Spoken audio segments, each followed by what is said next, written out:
பிராமணர்களை பொறுத்தவரையில் பிராமணர்கள் மட்டும்தான் உயர்ந்த சாதி, மற்ற எல்லாரும் கீழ் சாதி. இதுதான் அவனுடைய பார்வை. எல்லாரும் சூத்திரவாள் அப்படின்றான். அதுல இன்னொரு நுட்பமான செய்தி நீங்கள் புரிந்து கொள்ள வேண்டும். பிராமணர்களில் கூட பிராமண பெண்கள் கீழ் சாதி. எவ்வளவு பெண்கள் இருந்தாலும் அவ்வளவு பேரும் 100% பார்ப்பன சமூகத்தை சார்ந்த பெண்மணிகள் சூத்திர சாதி. இதெல்லாம் எங்க இருக்கு அப்படின்னு கேட்டா மனு தர்மத்தில் இருக்கு. அதான் மனுஸ்மிருதி. மனுஸ்மிருதி மனுன்னு ஒருத்தர் இருந்திருக்கான். அவன் உருவாக்குற ஒரு சட்ட தொகுப்பு. அதுதான் இந்து தர்மத்திற்கான அடிப்படை சட்டம் என்று அன்றைய மன்னர்கள் அதையெல்லாம் ஏற்றுக்கொண்டார்கள். அதை அப்படியே நடைமுறைப்படுத்தினார்கள்.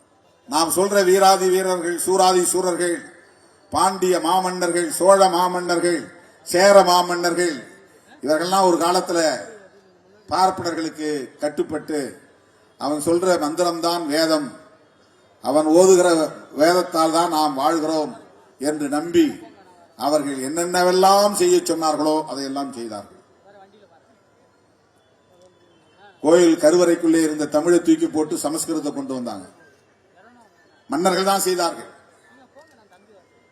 தனித்தனியா வாழிடங்கள் இருக்கணும், பிரிச்சு வச்சாங்க. பார்ப்பனர்களுக்கு பாதுகாப்பு வேணும், அவங்களுக்கு கோதானம் பூதானம் எல்லாம் கொடுக்கணும், கொடுத்தாங்க. பூதானம்னா பூமி தானமா கொடுக்கறது. 5 ஏக்கர் வச்சுக்கோ, 10 ஏக்கர் வச்சுக்கோ, இதை வச்சு விவசாயம் பண்ணிக்கோ, யாத்தியாக குத்தகை விட்டு அதுல இருந்து வரக்கூடிய வருமானத்தை வச்சு பிழைச்சுக்கோ. கோதானம் பசுமாடு கொடுக்கிறது, பூதானம் நிலம் கொடுக்கிறது, கிராமங்களையே கொடுக்கிறது. மங்களம் மங்களம் முடிகிற கிராமங்கள்லாம் பார்ப்பனர்களுக்காக மன்னர்கள் கொடுத்த மங்களம். அது மங்களம்னு ஒரு ஊர் முடியுதுன்னா ஆறுமுக மங்கலம்னா அங்கு பிராமணர்கள் இருந்திருப்பாங்க. சதுர்வேதி மங்கலம்னா அது பிராமணர்களுக்குரிய இடம். அப்படியெல்லாம் மன்னர்கள் கொடுத்தார்கள்.